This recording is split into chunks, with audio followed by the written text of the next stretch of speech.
네, 오늘 말씀 우리 함께 봉독하도록 하겠습니다. 오늘 말씀 마태복음 13장입니다. 마태복음 13장 24절에서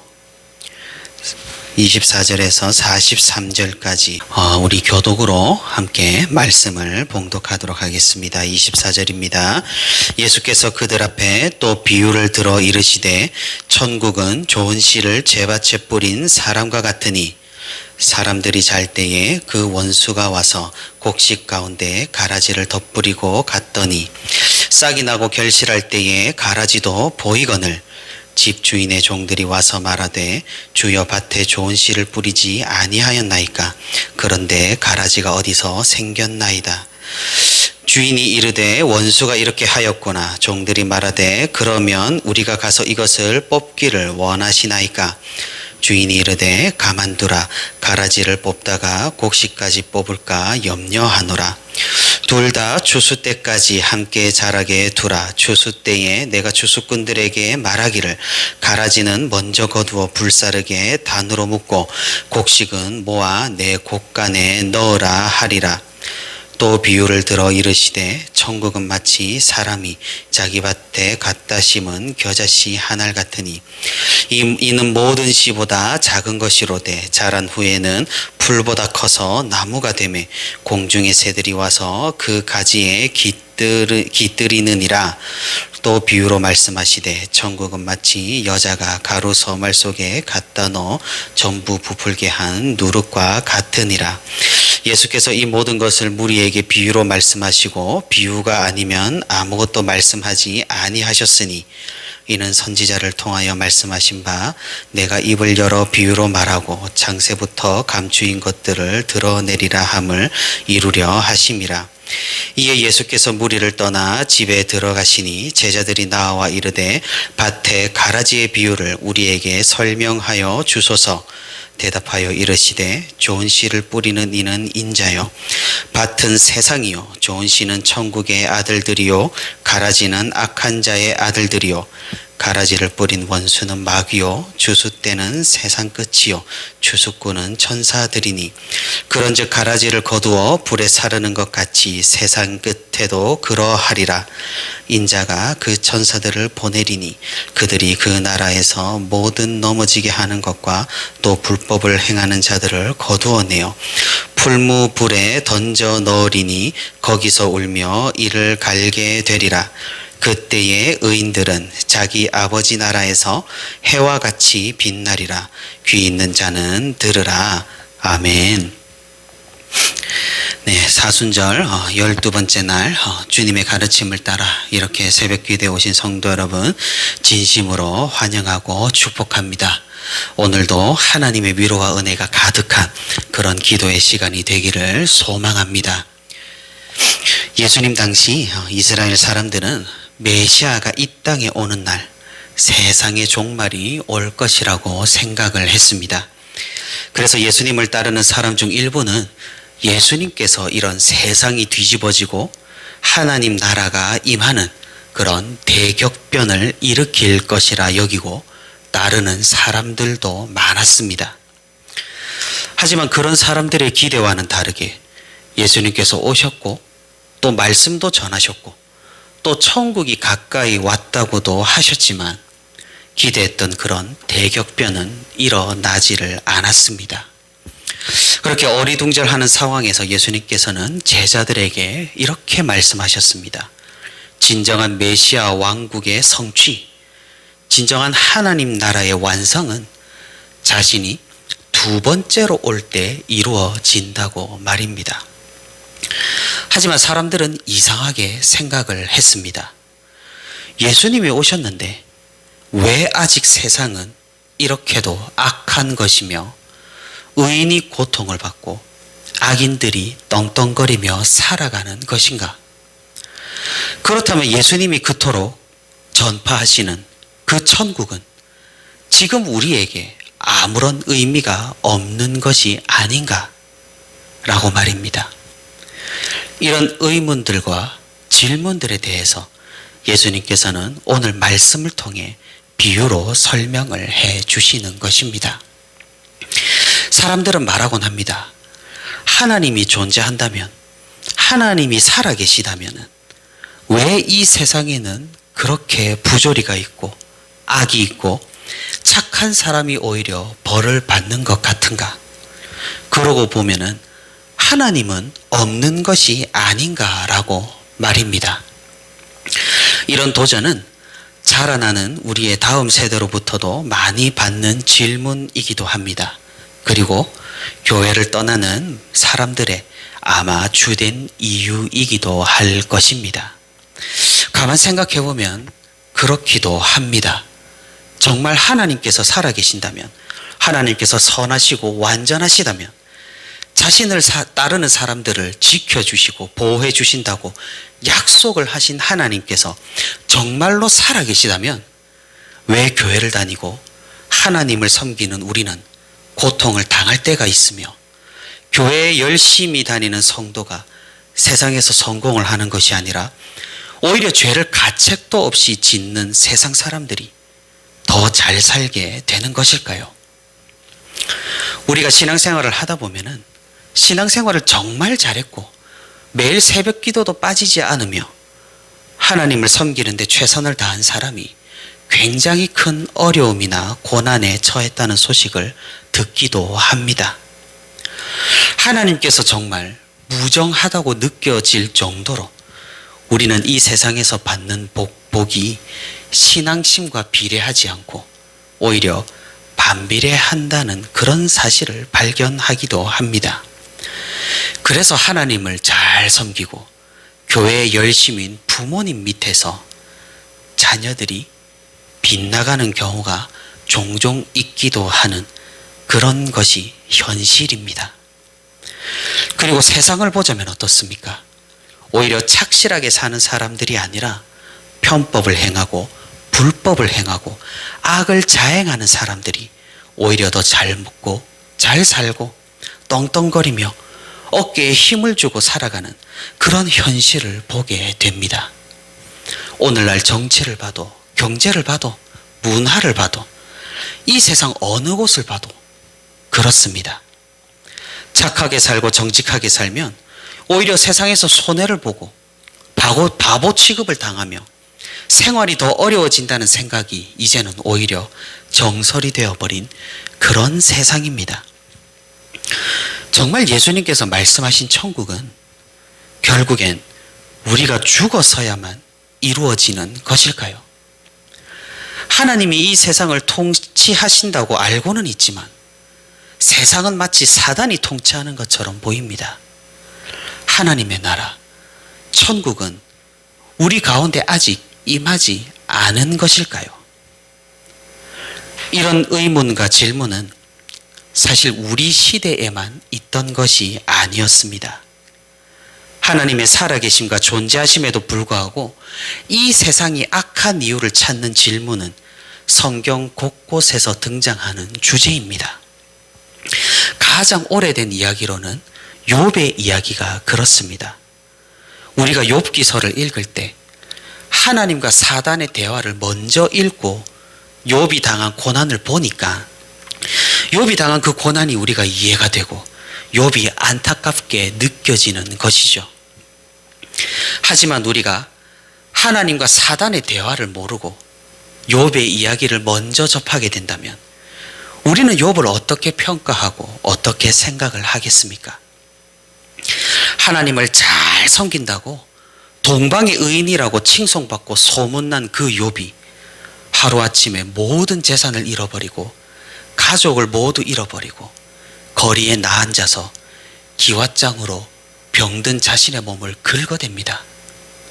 그러면서 자신은 죄가 없노라고 하나님 나한테 왜 이러시냐고 울부짖는 것을 듣게 된다면 우리는 이 상황을 어떻게 생각을 할까요? 아마 신앙이 출중한 사람들은 욥이 죄인이라고 생각할지도 모르겠습니다. 하지만 대부분의 사람들은 욥이 저리 된 것을 보니 욥이 믿는 하나님은 없다고 생각을 할 것입니다. 정말 하나님이 살아계셨다면 욥을 저리 두지는 않았을 것이다 라고 생각하기 마련입니다. 시편에 나오는 이야기들도 마찬가지입니다. 시편의 다양한 기자들은 왜 이 세상에서 악인들이 저렇게 잘만 살아가는지, 왜 하나님을 섬기며 선하게 살아가려고 하는 우리는 항상 당해야만 하는지, 하나님께서 살아계신다면 제발 정의를 보여달라고 시편 곳곳에서 부르짖습니다. 그들이 왜 그렇게 처참하게 부르짖었겠습니까? 자신들이 직면한 현실 앞에서, 자신들이 처한 상황 앞에서 하나님의 약속을 신뢰하고 기다렸지만 끝끝내 하나님은 그들에게 아무런 응답을 하지 않으셨습니다. 결국 악인들이 자신들을 유린하고 자신들을 학살하고 신앙마저 조롱하는 극도의 고난 가운데서 그들은 하나님께 부르짖었지만 하나님께서는 응답을 하지 않으셨던 것입니다. 이런 상황은 성경뿐만 아니라 성경 이후의 역사에서도 우리는 찾아볼 수가 있습니다. 유대인들이 나치에게 학살을 당할 때 그들은 하나님을 찾았습니다. 자신들의 조상들과 약속하신 하나님께 부르짖었습니다. 그 약속을 성취해 달라고 말입니다. 지금 말입니다. 그토록 고통당하고 고난을 당하는 그때 그들은 하나님을 찾았습니다. 하지만 하나님께서는 기적을 일으켜 주시지 않았습니다. 결국 수많은 유대인들이 죽임을 당한 후에야 겨우 전쟁이 멈췄을 뿐입니다. 우리나라도 마찬가지죠. 일제강점기 때, 그리고 같은 민족 간의 전쟁에서 신앙을 지키기 위해 순교를 당한 선조들 또한 하나님께 부르짖었습니다. 하지만 하나님께서는 그 직면한 상황에서 그들에게 자비를 베푸시지 않으신 것처럼 보입니다. 이렇게 가볍게 역사를 훑어만 봐도 이상하게도 악인들이 득세하는 그런 세상입니다. 이런 세상에서 하나님이 계신다고 생각하기는 쉽지 않아 보입니다. 이런 의문에 대해서, 이런 부조리에 대해서 예수님께서는 오늘 말씀으로 설명을 해 주십니다. 그토록 사람들이 찾아 헤맨 천국은 어떤 곳인가?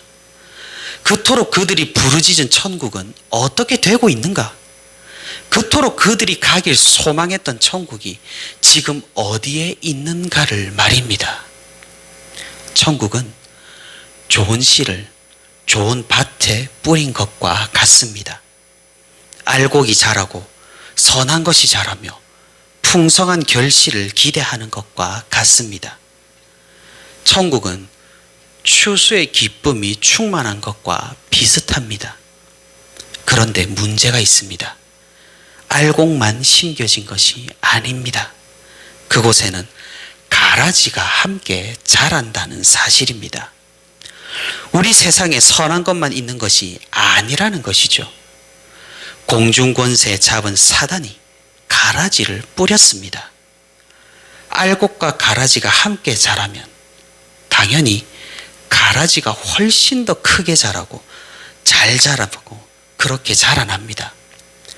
마치 가라지가 이 세상을 지배하는 것 같습니다. 알곡보다 가라지가 더 잘 살고 더 떵떵거리며 살아가는 것 같습니다. 예수님께서는 이 세상의 부조리함이 본래 하나님의 계획 중에 있는 것이라고 말씀하고 계시는 겁니다. 공중권세가 무엇입니까? 그것은 일시적인 권력입니다. 완전하고 온전한 하나님의 나라가 임하기 이전에 마지막으로 사단이 발버둥 치는 권력입니다. 어떻게 보면은 하나님께 벗어나려고 끝까지 몸부림치는 사단의 애잔한 반항입니다. 하지만 사단의 계획은 이미 실패했고 그의 마지막 반항은 결국 주님 오시는 날 완전히 끝나버릴 것입니다. 하나님께서는 일시적으로 가라지를 허용하셨습니다. 어린 곡식과 어린 가라지는 똑같아 보입니다. 다 자라서 추수할 때가 되기까지는 분명하게 둘을 구분할 수가 없을 것입니다. 하나님께서는 알곡과 가라지가 함께 자라는 것을 당분간 그대로 두신다는 사실입니다. 하지만 마지막 날 천국이 무르익을 시간에 하나님께서는 드디어 알곡과 가라지를 완전히 완벽히 구분하실 것입니다. 알곡이 가라지로 인해서 힘들고 고통당했을 수도 있습니다. 하지만 그때가 되면은, 그 시간이 되면, 영원한 천국이 오는 그날이 오면 알곡들은 그 모든 것을 보상받고도 남을 만한 그런 축복의 자리로 나아가게 될 것입니다. 이것이 믿음이고 이것이 신앙입니다. 이것을 믿는 사람이 하나님의 약속을 끝까지 신뢰하는 소망을 가진 성도라는 사실입니다. 미국의 성경학자인 프레드릭 데일 브루너라는 사람은 이렇게 말했습니다. 이단과 세상은 언제나 어느 시대나 교회보다 더 강력한 것처럼 보인다. 이단과 세상은 날아가는데 교회는 느릿느릿하게 간다. 이단과 세상은 결국 사멸하지만 교회는 계속 느릿느릿 걸어간다. 그러니 교회에 계속 붙어 있으라. 천국이 무엇입니까? 천국이 어디입니까? 그것은 처음에는 굉장히 작습니다. 처음에는 보잘것없어 보입니다. 우리의 믿음이 작음과 비슷한 것 같습니다. 세상의 부귀 영화에 비해서 천국은 정말이지 하찮게 보입니다. 우리는 무지막지하고 거대하며 휘황찬란하고 영광이 가득한 그런 천국을 기대합니다. 하지만 현실은 어떠합니까? 그것은 눈에 보이지도 않을 만큼 작은 크기로 우리 마음속에 있습니다. 보이지도 않습니다. 내가 천국을 소망하고 있는지조차 확신하지 못할 때도 있습니다. 하지만 예수님께서 말씀하시길 천국은 정말 모래 알만한 겨자씨가 큰 나무가 되듯 반죽에 뿌린 작은 가루의 누룩이 빵 전체를 부풀게 하듯 천국은 이렇게 우리에게 다가올 것입니다. 천천히 느릿느릿 보이지 않는 듯 의미가 없는 듯 보이던 그 천국은 마침내 주님 다시 오시는 그날 우리가 지금 기대한 것보다 그 이상 더 상상할 수 없을 정도로 위대한 모습으로 우리에게 다가오고 임할 것입니다. 말씀을 맺도록 하겠습니다. 사랑하는 성도 여러분, 지금 삶에서 우리는 하나님을 잘 느끼지 못할 수도 있습니다. 우리에게 천국에 소망이 있는지조차 확신하지 못할 수도 있습니다. 과연 정말 하나님께서 살아계셔서 악한 자들을 벌하시고 선한 자들을 구원해 주실 것인지, 그런 미래가 정말 올 것인지 혼란스러울 때가 있습니다. 사실 이 세상의 부귀 영화가 더 위대해 보이지 이 말씀, 이 믿음, 이 신앙이 너무나 하찮게 보일 때가 있다는 것입니다. 천국은 그저 너무 멀게만 느껴져서 지금 우리가 살아가는 이 삶과는 아무런 상관이 없다고 생각할 수가 있습니다. 펜트하우스에 사는 악인과 판자촌에 사는 신실한 성도가 너무나 선명히 비교될 때가 있다는 말입니다. 하지만 무엇입니까? 예수님께서 오늘 말씀하신 것이 무엇입니까? 하나님께서는 악을 일시적으로 허용을 하셨고 천국을 결국에는 완성시킬 것이란 사실입니다.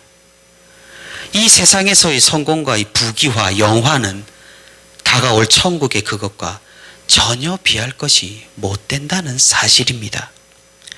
지금은 비록 공중권세 잡은 사단 때문에 세상이 왜곡되어서 악한 자들이 잘 살고 선한 자들이 힘들게 살아가지만 겨자씨가 큰 나무가 되듯 얼마 넣지 않는 누룩이 빵 전체를 부풀게 하듯 우리의 그 작은 믿음은 이런 엄청난 결과를 몰고 오게 될 것입니다.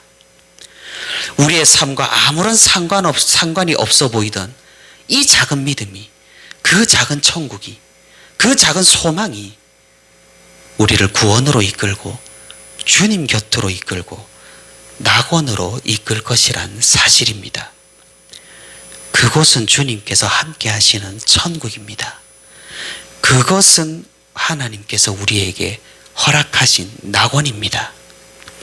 비록 지금 우리의 삶이 주님께서 걸어가신 그 길과 같이 비루하고 고통스럽고 힘들고 어렵다고 할지라도 우리에게는 믿음이 있고 소망이 있습니다. 이 믿음과 이 소망을 끝까지 부여잡고 주님이 가신 길을 주님과 함께 걸어가는 우리가 되기를 바랍니다. 그리한다면 하나님께서는 우리의 부르짖음과 울부짖음을 반드시 들으시고 우리의 비통함을 주님께서 인정하시며 우리에게 그 영광 가득한 천국을 허락하실 것입니다. 욥이 그러했고 시편의 기자들이 그러했으며 우리 먼저 신앙을 위해 순교한 모든 선조들이 그러했습니다. 마지막 날 천국에서 의인으로서 해와 같이 빛나며 하나님과 함께 앉아 더없이 기뻐하고 즐거워하는 저와 우리 부천시민교회 모든 성도가 되기를 소망합니다.